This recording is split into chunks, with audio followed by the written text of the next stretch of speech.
તીર્થંકરો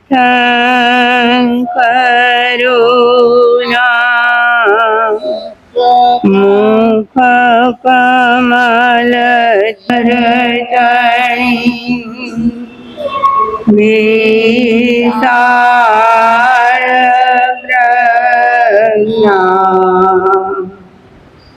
સૂત્ર રૂપે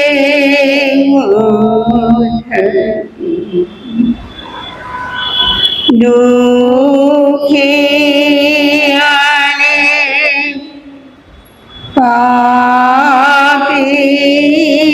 તળા દુઃખ પાપને નિવારતી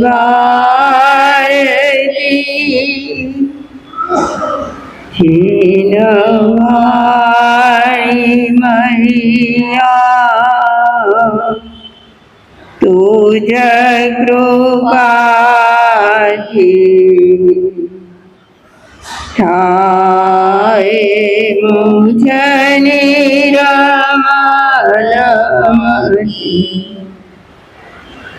જીનવાઈ મૈયા તુજ કૃપાથી થાય મુझ નિરમલમ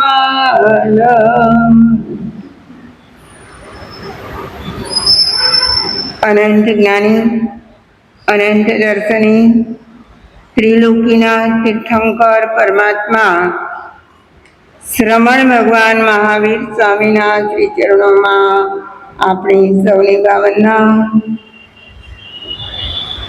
મારા તમારા અનંત અનંત ઉપકારી સર્વ ગુરુ ભગવંતોના શ્રી ચરણોમાં આપણી સૌની ભાવના. અનંત જ્ઞાની પુરુષોએ પોતાના જીવનનું મનોમંથન કરીને જગતના જીવોને જીવન જીવવાનો રાહ બતાવ્યો. એ રાહ છે આગમો. આગમના એક એક શબ્દમાં જ્ઞાનીઓએ અનંતા ભાવો ભર્યા છે. હું અને તમે જેટલા પ્રયાસથી એ આગમના ભાવોને પામવાનો પ્રયાસ કરશું એટલી જરૂર આપણને સફળતા મળશે. શ્રી નિર્ગ્રંથ પ્રવચન એમની એક પછી એક ગાથાઓને આપણે સમજવાનો પ્રયાસ કરી રહ્યા છીએ. આજે એક એવી ગાથા છે જે ગાથામાં મનુષ્યના આખા જીવનને આવરી લેવામાં આવ્યું છે. આપણે પણ મનુષ્ય છીએ. એ ગાથા આપણને પણ લાગુ તો જરૂર પડે છે. આપણને ધર્મ કરવા માટે સંતો મહંતો યોગીઓ ધૂતો કહી ગયા છે, ભગવંતો કહી ગયા છે જીવનમાં ધર્મ હોવો જોઈએ. પરંતુ મનમાં પ્રશ્ન થાય કે માની લો કે માનવનું 100 વર્ષનું આયુષ્ય છે. આ 100 વર્ષમાં પ્રોપર સમય એવો ક્યારે કે જ્યારે ધર્મ કરવો જ જોઈએ. પ્રોપર સમય કહું છું ક્યારે કરવાનો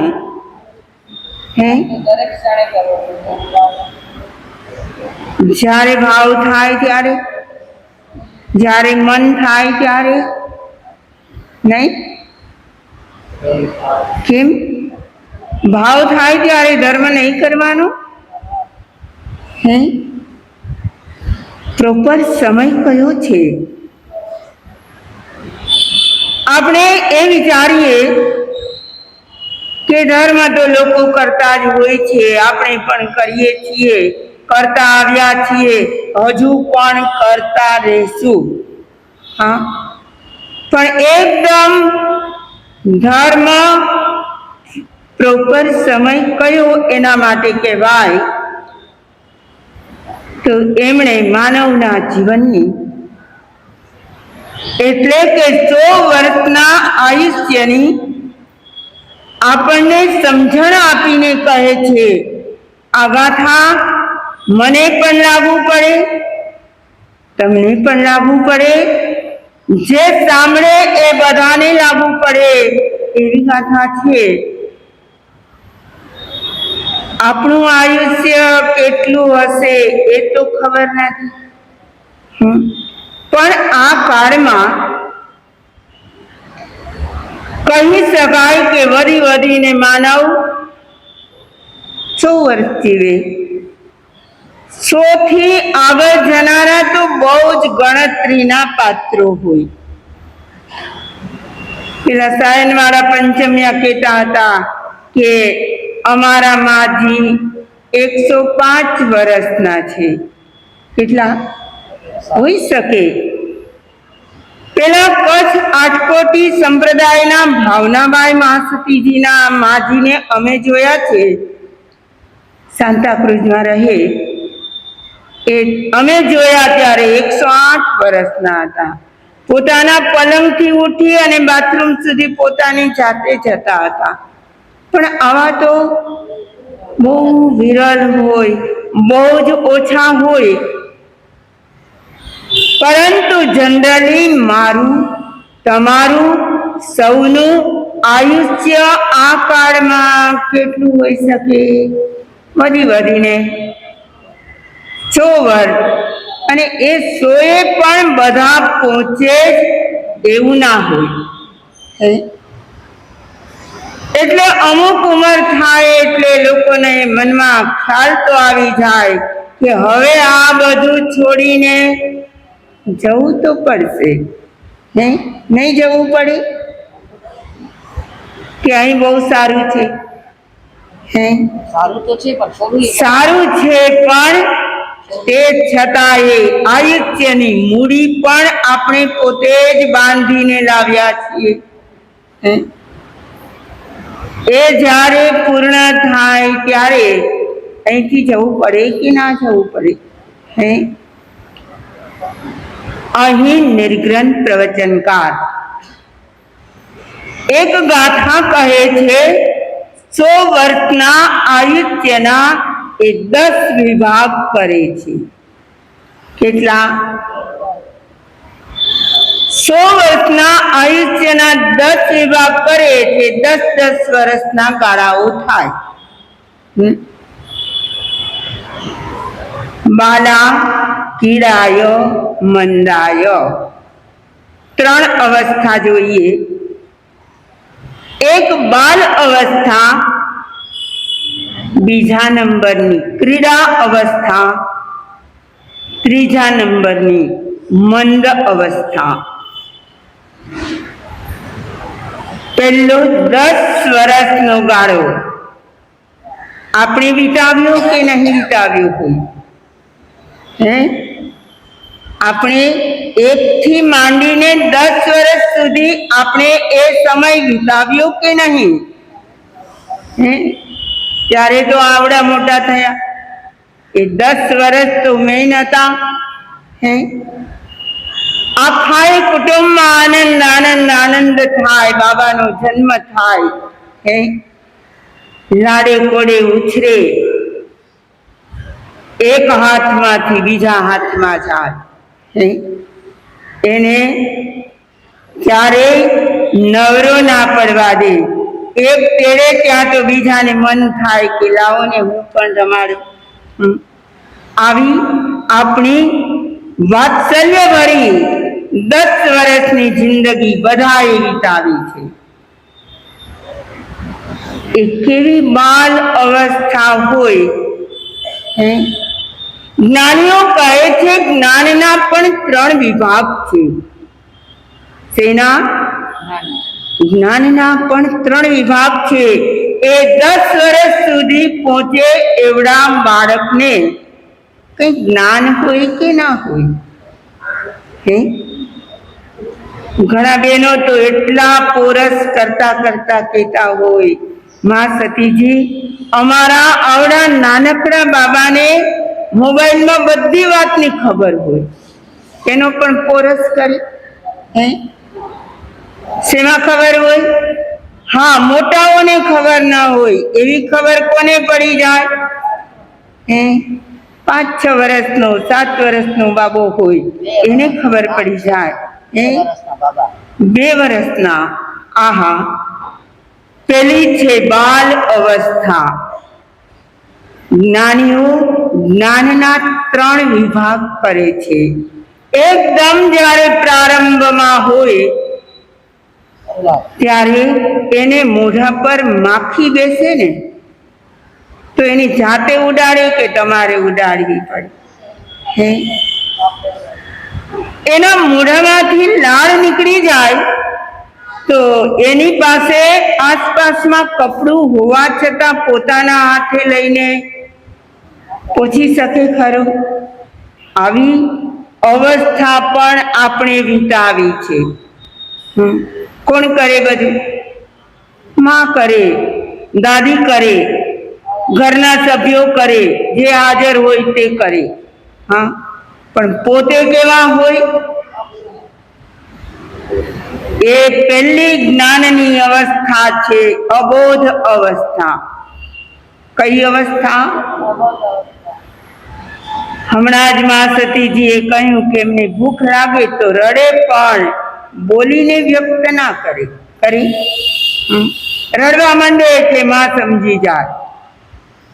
તો આવી અબોધ અવસ્થાથી આપણે પ્રારંભ કર્યો છે અને ધીમે ધીમે એ જ બાળક મોટો થતો જાય.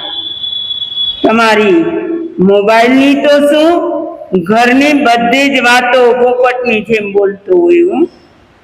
બહુ ધ્યાન રાખજો. તમારા ઘરમાં ઝઘડા થતા હોય, તમારા ઘરમાં બોલાચાલી થતી હોય તો એ નાનકડો બાળક પણ બાજુમાં જઈને કંઈક તો કહી આવે. હા, એના મિત્રોને કહી દે. તો કહેવાનો આશય છે એને બોધ નથી, અબોધ છે. કેવો છે? એની અબોધ અવસ્થામાં એ કંઈ પણ કરે. પાણીનો ગ્લાસ તમે ભરીને આપ્યો હોય એ ઢોળી પણ નાખે, અને ગમે તે વસ્તુ પડી હોય એના પર પણ ઢોળી નાખે. તમારા ઇસ્ત્રી કરેલા કપડા આવ્યા હોય તો એના પર પણ ઢોળી નાખે. બાળકને શું ખબર પડે? આવી છે પેલી બાલાવસ્થા, એટલે કે બાલ અવસ્થા. બીજા નંબરે કીડા અવસ્થા. કીડા એટલે ક્રીડાઓ, રમત ગમત. એનું હવે રમવામાં ચિત્ત ચોટી જાય. તમે કહેશો આવી બધી વાતો તો અમે પણ અમારા જીવનમાં અનુભવી જ લીધી છે. નથી અનુભવી? આપણે પણ નાના હોઈએ, દસકો વીતી ગયો, હવે 11 વર્ષના થયા પછી તો બધી જ બાબતમાં થોડુંક ડેવલપમેન્ટ થાય. બુદ્ધિ વધે, ચાલાકી વધે અને એ રમવામાં પણ આગળ વધે. એને રમત ગમત બહુ જ ગમે. કદાચ તમે મોંઘા એવા ટીચરોને બોલાવીને એનું ટ્યુશન રખાવ્યું હોય,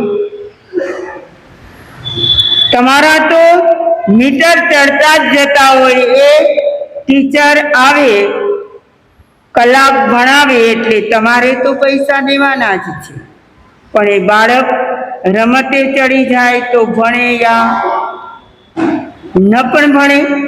હા, આવી છે ક્રીડા અવસ્થા, એટલે બચપન રમત ગમતમાં જાય અને એ બચપન માત્ર 11, 12, 13 વર્ષ સુધી નહીં, 20 વર્ષનો થાય ત્યાં સુધી એને કઈ ફિકર ના હોય જવાબદારી હોય. એ તો જે પણ તોડી ફોડીને કદાચ આવે, તમારા મોંઘા અપાવેલા ભણવાના સાધનો હોય એ પણ તોડી નાખે. એ પણ કદાચ ક્યાંક ખોઈને આવે અને કહે મારી પાસે આ નથી, એટલે બીજું અપાવવું જ પડે. આવી વિદ્યાર્થી જીવનની અવસ્થા, જે માત્ર રમત ગમતને જ વધારે મહત્વ આપે, એવા બાળકો આગળ ભણી ના શકે. ત્રીજી અવસ્થા કઈ છે? 21 થી 30 વર્ષની. હવે કદાચ હાયર એજ્યુકેશન એમનું ચાલુ થયું હોય, પરંતુ એમને આ મનુષ્ય જન્મ મળ્યો છે, મારે કંઈક કરવું જોઈએ, મારે ધર્મના નામે પણ કંઈક કરવું જોઈએ, હવે તો સમજણ આવી ગઈ છે, એવું બધા બાળકો સમજી ખરા? સમજતા નથી. એને કહેવું પડે કે ઉપાશ્રયે જવું જોઈએ. તમે તો બધા બહુ જ સારા છો, સંસ્કારી છો. બાળકોને પણ સંસ્કાર નાખવા માટે અહીં પાઠશાળામાં પણ નાના નાના ટબુડિયા હોય ત્યાં સુધીમાંથી પણ લઈ આવો છો. અમે જોઈએ તો પણ આનંદ થાય કે બહેનોને કેટલી ધગશ છે કે એમના બાળકોમાં કંઈક સંસ્કાર પડે. હા, પણ જો તમે સંસ્કારોનું આધાન ન કરો તો એ બાળકો એની જાતે કરવાના છે ખરા? નહીં. એમને જીવન કેમ જીવવું, મનુષ્ય જન્મ મળ્યો છે, ધર્મ કરવો જોઈએ, ધર્મની વાતો સાંભળવી જોઈએ, આવું એ વિદ્યાર્થી જીવનમાં સમજે ખરા? એક બેન આવીને કહેતા હતા, એની બેબી દીકરાની દીકરી સાથે હતી, 5 જ વર્ષની હશે, પણ એ બેબી માટે વાત કરતા હતા કે દાદી આજે હું આઉટ નાઇટ કરવાની છું. પેલી દાદીને તો ખબર નહીં કે આઉટ નાઇટ શું હશે. તમને ખબર છે ને? એટલે પોતાની નાની નાની બેનપણીઓ હોય એના ઘરે રહેવા જાય, સાંજ પડે ત્યાં જ રહે, ત્યાં જ જમે, ત્યાં જ સૂઈ જાય રમતા રમતા. એટલે રાત્રે ઘરે ન આવવું હોય તેની આઉટ નાઇટ. જુઓ તો ખરા કેવડી બેબી છે, 5 વર્ષની. જો આવડા બાળકને આવા જ સંસ્કારો હશે તો એ આગળ જઈને શું કરશે? આપણા જૈન શાસ્ત્રોમાં એ અવસ્થામાં પણ ધર્મ પામનારા ઘણા આત્માઓ થઈ ગયા છે. ખબર છે તમને? હા, સૌથી પહેલા આપણે વિચારીએ નાગકેતુનો 8મ તપ. નાગકેતુનો જન્મ થયો અને પૂર્વ જન્મના સંસ્કારોને કારણે એમના કાને જે શબ્દો પડ્યા, કાન તો પહેલેથી એક્ટિવ તો હોય જ, કે અત્યારે પર્યુષણ મહાપર્વ ચાલી રહ્યા છે અને નાગકેતુએ મનોમન નક્કી કરી લીધું મારે ઉપવાસ કરવો છે. કેવડો બાળક છે, જન્મેલા બાળકને શું ખબર પડે? અને તે છતાંય એમણે શું નક્કી કરી લીધું? એ પોતાના મોઢાને ખોલે જ નહીં. માં કંઈક પણ મોઢામાં આપવા પ્રયાસ કરે તો એક ઉપવાસ, 2 ઉપવાસ અને 3 ઉપવાસ કર્યા. આ જુઓ, એકદમ બાલ અવસ્થા છે, પ્રારંભિક અવસ્થા છે, અને જન્મતાની સાથે કેવા મજાના તપના સંસ્કાર લઈને આવ્યો હશે. નાગકેતુનો 8મ તપ. આર્ય વજ્ર સ્વામી નામ સાંભળ્યું છે? બચપનમાં જ એમને ધર્મના સંયોગો મળી ગયા. સાધ્વીજીના ઉપાશ્રયે એમનું પાલન પોષણ થયું. કથાઓ વાંચો તો ખ્યાલ આવે. અરે અધિમુક્ત કુમાર એ તો ગયા હતા ઠંડીલ ભૂમિએ, પણ પોતાનું પાત્ર એમણે કાચા પાણીમાં નાખ્યું અને પછી પાછા બોલતા જાય, નાવ તરે, મારી નાવ તરે. શું બોલે? આપણી નાવ ક્યારે તરશે? આપણી આ જીવન નાવ ક્યારે તરશે? પેલા અતિમુક્ત કુમારે નાવ તરાવી અને જેવા ભગવાન પાસે આવ્યા, અન્ય સંતો કહે કે આવાને દીક્ષા દેવાય. હજુ તો એને કાંઈ ખબર નથી. કાચા પાણીમાં તો પાત્રું નાખી દીધું. ભગવાન શું કહે છે કે અસાધના ના કરો. કોની? એમને કેવળ જ્ઞાન થઈ ગયું હતું, નાવ તરાવવાના ભાવ. આહા, મારે તો એ કહેવું છે કે આવી બાલ અવસ્થા પણ જૈન શાસ્ત્રોએ વર્ણવી છે. બીજા નંબરે ક્રીડા અવસ્થા, ક્રીડાઓ કરે, રમત ગમત કરે. ત્રીજી અવસ્થામાં મંદતા આવી જાય. મંદતા એટલે હવે કોલેજનો અભ્યાસ પૂરો થઈ ગયો, હજુ કઈ જોબ મળી નથી, હજુ કઈ વ્યાપારની લાઈન નક્કી થઈ નથી. ત્યારે એમનું જીવન કેવું હોય? ઘરના વડીલો ટોર્ચિંગ કરતા હોય, હવે તો તું કંઈક પુરુષાર્થ કરીને તારા જીવનની લાઈન નક્કી કરી લે. કરે કે ના કરે? 20 થી 30 વર્ષનો આ ગાળો છે, પણ હવેના સ્ટુડન્ટો એટલા તૈયાર હોય છે કે ભણતા ભણતા પણ જોબ ચાલુ કરતા હોય. પણ આ તો શાસ્ત્ર બતાવે છે કે હજુ એમના જીવનની લાઈન બરાબર થઈ ના હોય. એ મંદતાથી, મંદ ગતિથી આગળ વધતા હોય.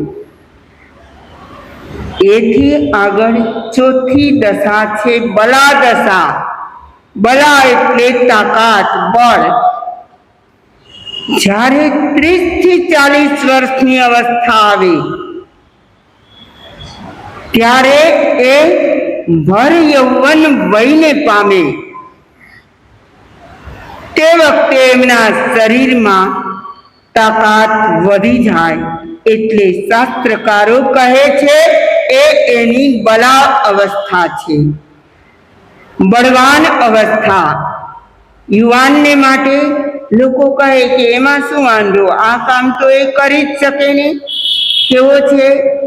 એ તો યુવાન છે.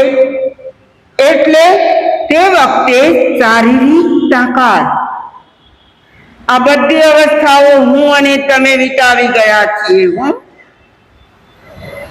યાદ રાખજો, આપણે એ અવસ્થામાં ધર્મ કર્યો છે કે નથી કર્યો. આપણો પહેલો જ પ્રશ્ન એ હતો કે ધર્મ કરવા માટે પ્રોપર સમય કયો?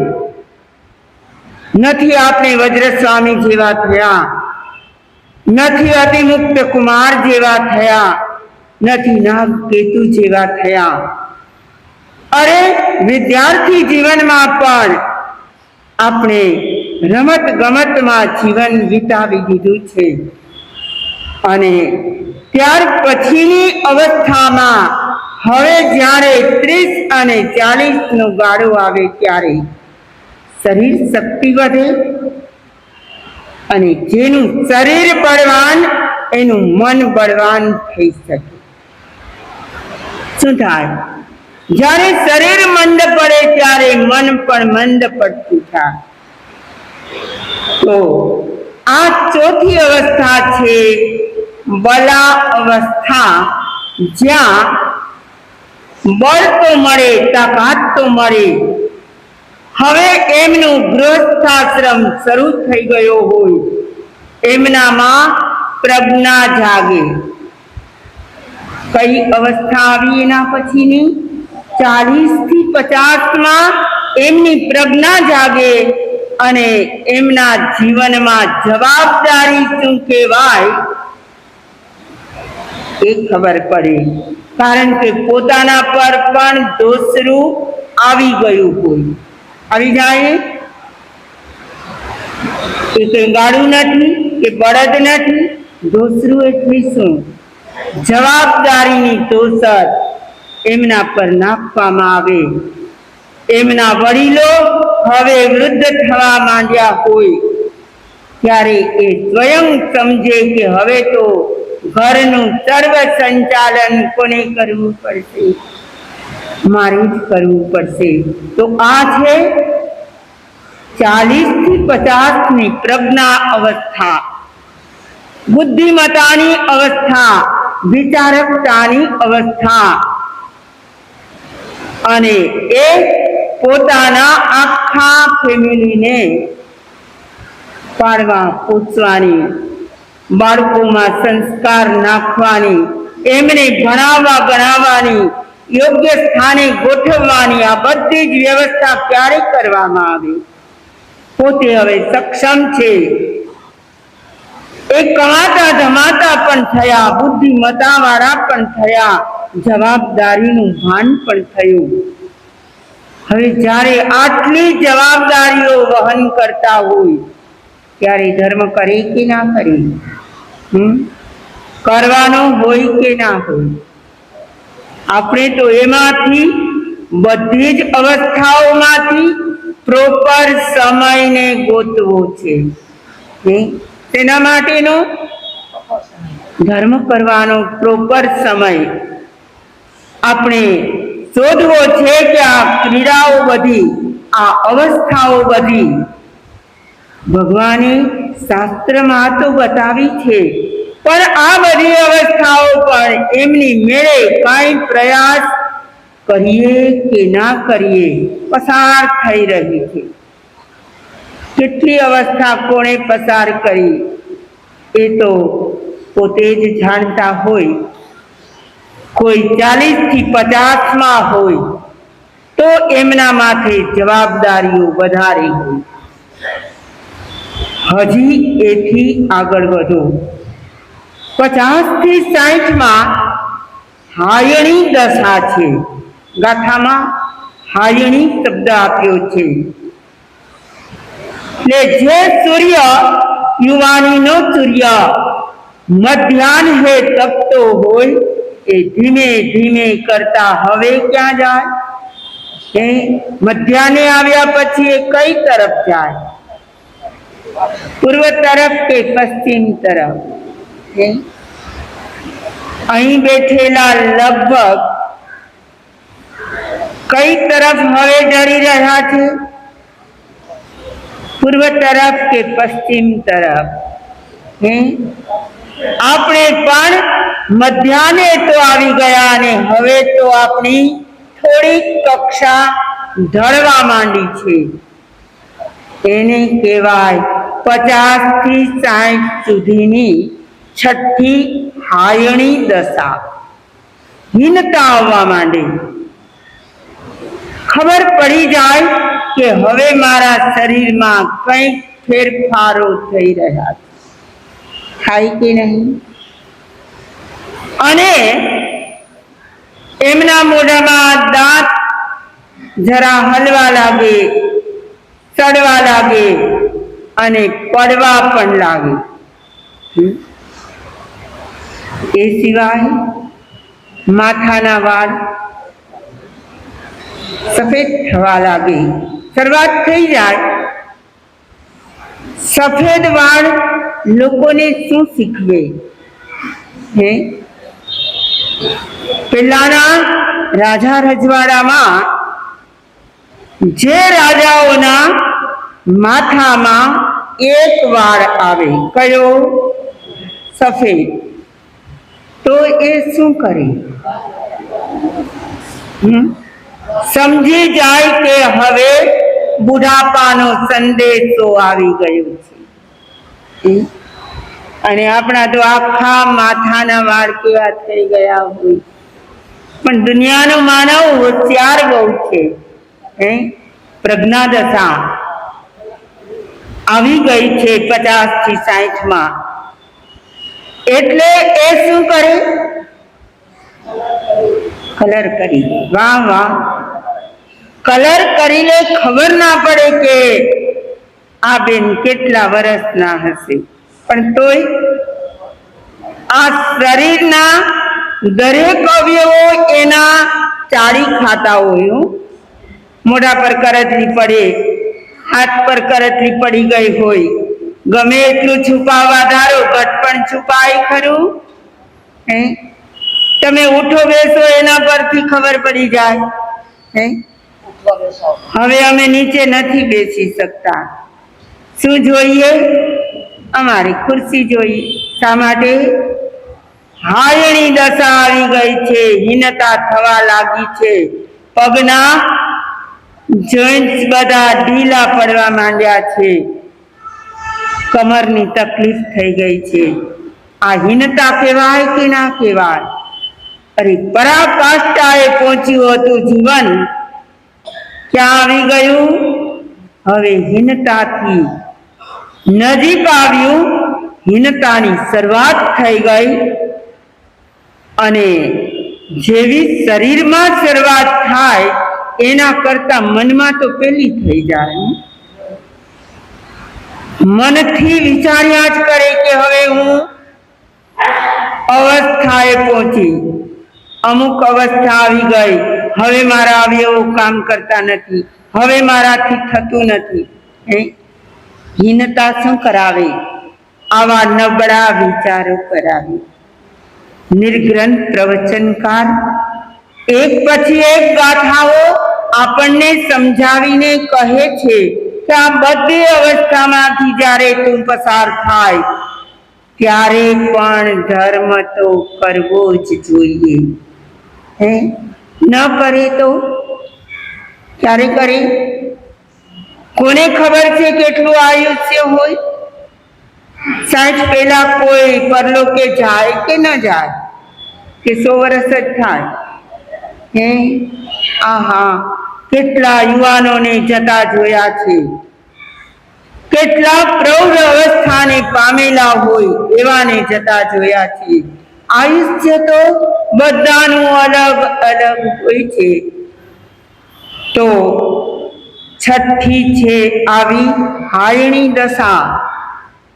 હીનતા આવવા માંડે, ક્ષીણતા આવવા માંડે. હવે આવે છે 60 થી 70 નો ગાળો. જે ગાળામાં એનું નામ આપ્યું છે પવંચા, એટલે પ્રપંચ વધે. શું વધે? દુનિયાદારીના પ્રપંચ માનવમાં ક્યારે વધે? પેલા તો એમના સંસારમાં ગરકાવ હોય, પેલી બાલ્યવસ્થા હોય, વિદ્યાર્થી અવસ્થા હોય, ભણવાનું જોમ હોય અને જોબ કરવાનું કે વેપારનું પણ જોમ હોય. અને પછી ગૃહસ્થાશ્રમમાં જોડાય. એ બધું જ થયા પછી શરીરમાં હવે થોડી ક્ષીણતા આવવા માંડી. ત્યારે મનમાં વિચારે કે મેં જે કમાણી કરી છે, મારી પાસે જેટલી મિલકત છે, 2 કે 3 દીકરા છે, એ બધાને વિભાજિત કરવું પડશે. પ્રપંચ આવ્યો કે નહીં? હે, મનમાં આવી વિચારણા આવી કે નહીં?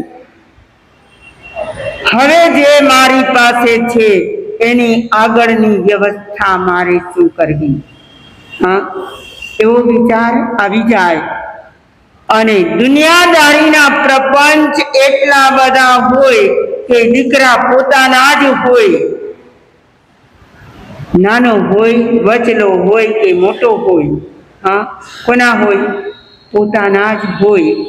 તો પણ એમાં માતા કે પિતા થોડો પ્રપંચ કરે યા ન કરે? તમે કહેશો અમે તો બહુ ન્યાય નીતિથી કરનારા છીએ,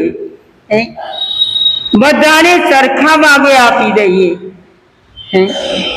પણ તે છતાંય મનમાં તો તમારા એવા ભાવ કચકચ થતા હોય, કોઈકને દેવામાં તમારો હાથ મોટો થઈ જતો હોય અને કોકને દેવામાં નાનો પણ સંકોચાઈ પણ જતો હોય.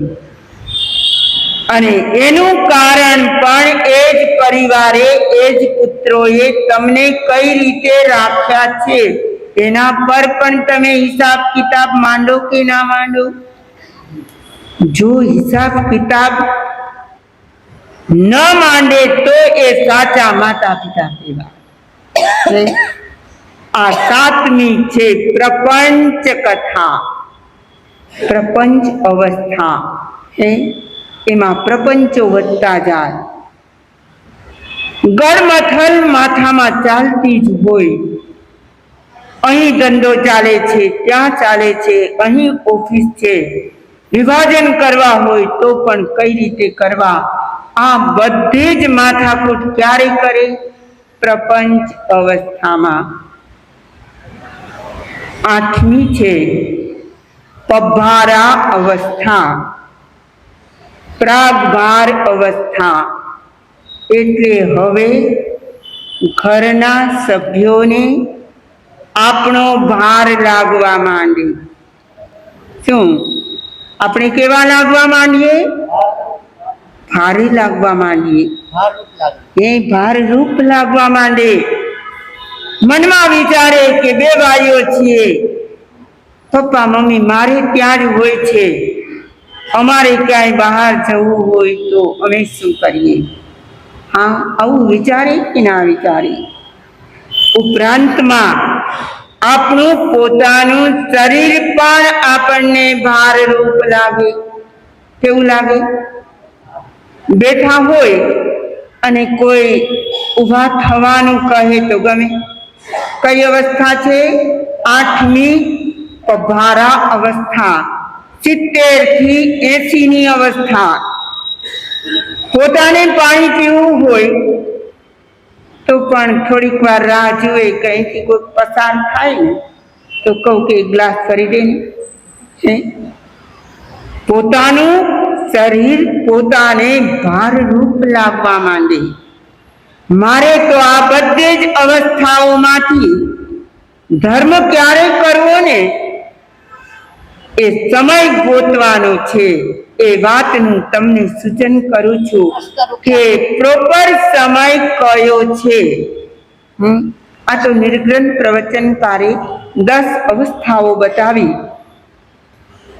અને એ 10 અવસ્થામાં પભારા અવસ્થામાં તો આપણે બોજરૂપ લાગવા માંડીએ. વૃદ્ધાશ્રમમાં મોકલવા સુધીની વાતો પણ ત્યારે જ થવા લાગે.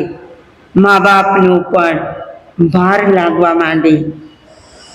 એનાથી આગળ વધીએ તો 9મી અવસ્થા છે. મનસુખભાઈ હસે છે, કેટલામી અવસ્થામાં છે?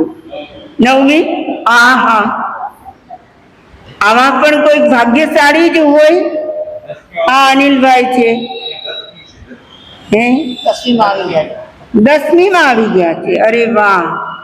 તો 9મી અવસ્થાનું નામ છે મુમુહી અવસ્થા. મુમુહી અવસ્થા, તમે તો બહુ સજાગ છો, હજુ તો સંઘના સંચાલન કરો છો, સંઘના કાર્યકર છો, પણ નહીતર જો કોઈ આગળની પ્રવૃત્તિઓ એની પાસે ના હોય તો 9મી અવસ્થા કેવી હોય? નહીં, એનું નામ આપ્યું છે મુમુહી અવસ્થા. એટલે મૃતવત જીવતા હોય. કેવા? મરવાના વાંકે જીવતા હોય. અને એવી અવસ્થામાં બીમારીઓ પણ આવે, હા, આવી જ ગયું હોય અને છતાં સ્ટેમિના જાળવી રાખવી હોય અને કાર્ય પદ્ધતિને અપનાવી જ રાખવી હોય તો આવા કાર્યકરો પણ આપણને મળી જાય. પણ મારે તો એ કહેવું છે, નિર્ગ્રંથ પ્રવચનકાર તો કહે છે 9મી છે મુમુહી અવસ્થા. અને પ્રાય તે વખતે બોલવું ઓછું ગમે. તમને ઓછું ગમે કે વધારે ગમે? બોલવાનું ટાળવાનો પ્રયાસ કરે. એ અવસ્થા એવી હોય કે પ્રાય કરીને મૌન રહેવાનું વધારે બને, એને બોલવું જ ના ગમતું હોય. અને એવા પણ કોઈ ભાગ્યશાળી 9મી અવસ્થાને પામેલા હોય. એથી આગળ જઈએ તો 10મી અવસ્થા છે સાયણી દશા. સાયણી એટલે શયન, સૂતા જ રહેતા હોય. 91 થી 100 માં આપણે કોઈને જોઈએ તો એની પથારી કાયમ પાથરેલી હોય કે ના હોય? બહુધા એ વ્યક્તિ સૂતા રહેતા હોય. જમવાનો સમય થાય, ઘરના એમને કહે કે ચાલો બાપુજી જમી લો, તો બાપુજી જમી લે. અને નહીતર એમને એમ સૂતા હોય. એને ભૂખ લાગી છે એવો પણ અનુભવ ના થતો હોય, એ જમવાનું પણ ના માંગતા હોય. આવી છે સાયણી દશા. આ દશાઓ 10-10 વર્ષના વિભાગની છે. સમય તો થોડો આગળ ગયો છે, પણ આ 10 દશાઓમાં, 10 અવસ્થાઓમાં આપણે ધર્મ ક્યારે કરવો જોઈએ? એનો જવાબ કાલે માંગજો. કાલે માંગી ચાલશે. ક્યારે ધર્મ કરવો જોઈએ તમે ગોતી લાવજો. મા સતીજી કહે છે કાલે જવાબ માંગજો. કાલે બધા લઈ આવજો. કઈ અવસ્થામાં ધર્મ કરવો? નિર્ગ્રંથ પ્રવચનકારે આપણી સામે આપણી જ જિંદગીના 100 વર્ષના 10 વિભાગ કરીને આપી દીધા. આપણે ધર્મ ક્યારે કરશું? અને ધર્મ કરવા માટે પ્રોપર સમય કયો હોય? આ મારો પ્રશ્ન ઘર લેસનનો છે. તમે તમારી રીતે શોધીને આવજો અને પછી આગળની ગાથાઓના સ્વભાવો છે ત્યાં